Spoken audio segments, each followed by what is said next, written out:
चलिए चैप्टर 15 है। चैप्टर का नाम है प्रकाश अर्थात लाइट। ठीक है, समझते हैं कि इस चैप्टर में क्या बताया गया है। सबसे पहले प्रकाश के बारे में। प्रकाश एक प्रकार की ऊर्जा होती है, ठीक है, जो विद्युत चुंबकीय तरंगों के रूप में संचरित होती है, अर्थात एक स्थान से दूसरे स्थान तक पहुंचती है।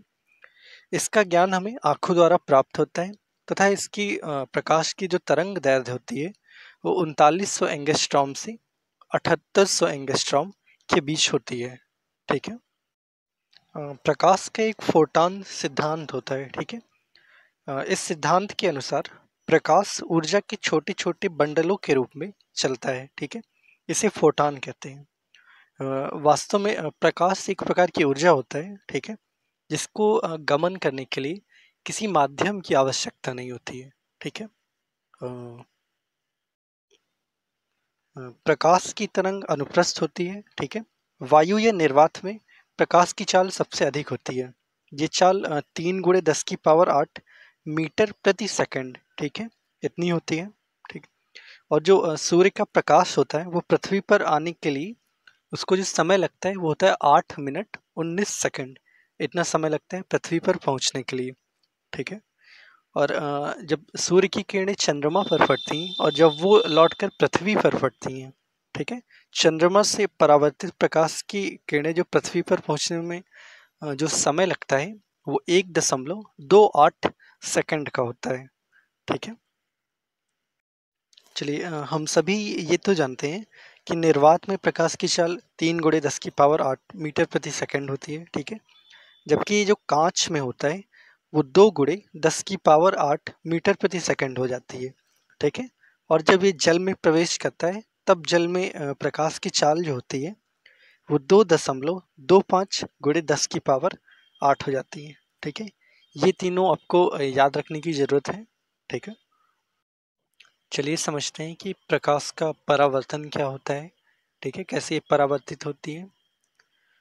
कोई भी पॉलिश किया हुआ अथवा चमकदार पृष्ठ दर्पण की भांति कार्य करता है। ठीक है, जब प्रकाश किसी दर्पण पर पड़ता है तो दर्पण अपने ऊपर पड़ने वाले प्रकाश की दिशा को बदल देता है। दर्पण द्वारा प्रकाश की दिशा का यह परिवर्तन प्रकाश का परावर्तन कहलाता है। ठीक है, आप ये दोनों फिगर में देख सकते हैं कि जल में कैसे पेड़ दिखाई दे रहे हैं और इधर जल में कैसे शेर का चेहरा दिखाई दे रहा है। ये प्रकाश के परावर्तन के नियम पर आधारित होते हैं। ठीक है, प्रकाश के परावर्तन के 2 नियम भी हैं जो आगे आपको समझाए जाएंगे। ठीक है, चलिए अब कुछ दर्पण के बारे में समझते हैं। ठीक है, फिगर में देखिए आपको चम्मच दिखाई दे रहा होगा। चम्मच का वक्रित चमकदार पृष्ठ एक दर्पण की भांति कार्य करता है।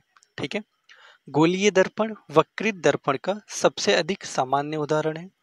यदि किसी गोलीय दर्पण का परावर्तक पृष्ठ अवतल है तो इसे अवतल दर्पण कहते हैं। अब फिगर में देखिएगा। ठीक है, यदि परावर्तक पृष्ठ उत्तल है तो इसे उत्तल दर्पण कहते हैं।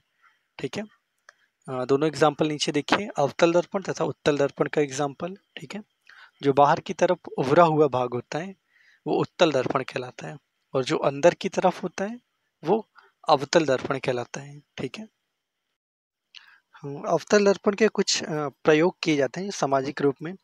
अवतल दर्पण का रूप सोलर कुकर के रूप में किया जाता है, परावर्तन दूरबीनों में, सर्च लाइट में, मोटर कार की हेडलाइट में, यहाँ पे भी अवतल दर्पण का उपयोग किया जाता है। और जो जब आप नाई के पास बाल कटवाने जाते हैं तो वहाँ पर अवतल दर्पण का प्रयोग किया जाता है। जो डॉक्टर होते हैं जब रोगियों का कान चेक करते हैं, कान देखते हैं या फिर नाक देखते हैं, गले आदि की जांच के लिए वो भी अवतल दर्पण का ही प्रयोग करते हैं। ठीक है, और उत्तल दर्पण का प्रयोग जो बाइक होती हैं या गाड़ियाँ होती हैं या 4 व्हीलर होती हैं तो उसमें साइड में शीशे लगे हुए होते हैं, उनको देखने मतलब पीछे देखने के लिए इनका उपयोग किया जाता है। ठीक है, चलिए इस चैप्टर की समरी देखते हैं।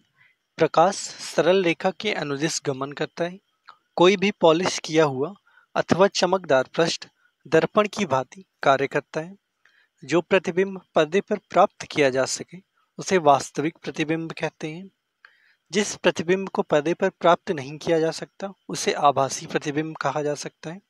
ठीक है, समतल दर्पण द्वारा बना प्रतिबिंब सीधा होता है, यह आभासी होता है तथा बिंब के समान साइज का होता है। प्रतिबिंब दर्पण के पीछे उतनी ही दूरी पर बनता है जितनी कि दर्पण के सामने बिंब की दूरी होती है। ठीक है। दर्पण द्वारा बने प्रतिबिंब में बिंब का वाम भाग प्रतिबिंब के दक्षिण भाग की भांति दिखाई देता है तथा बिंब का दक्षिण भाग प्रतिबिंब के वाम भाग की तरफ दिखाई देता है। ठीक है।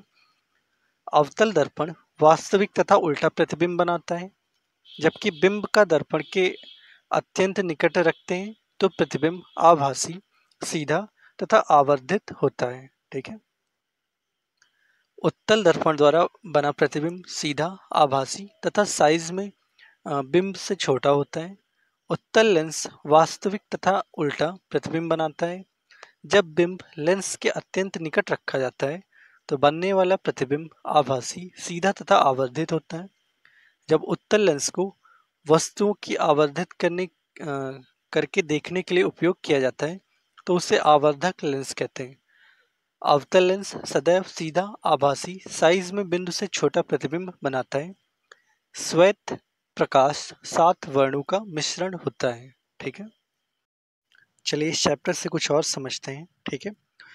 समुद्र का रंग नीला इसलिए दिखाई देता है क्योंकि आकाश के परावर्तन तथा जल के कणों द्वारा प्रकाश के प्रकीर्णन के कारण जो समुद्र का रंग होता है वो नीला दिखाई देता है। प्रकाश विकिरणों की प्रकृति तरंग एवं कण दोनों के समान होती है। प्रकाश का शून्यावकाश में वेग 3 × 10⁸ मीटर प्रति सेकंड होता है। ठीक है। दूर दृष्टि से निवारण के लिए उत्तल लेंस का प्रयोग किया जाता है तथा दाढ़ी बनाने के लिए अवतल लेंस का प्रयोग किया जाता है। ठीक है। मोमबत्ती की लौ का बाहरी भाग नीला होता है क्योंकि ये नाइट्रोजन के संपर्क में आती है। ठीक है। इसी के कारण नीला होता है।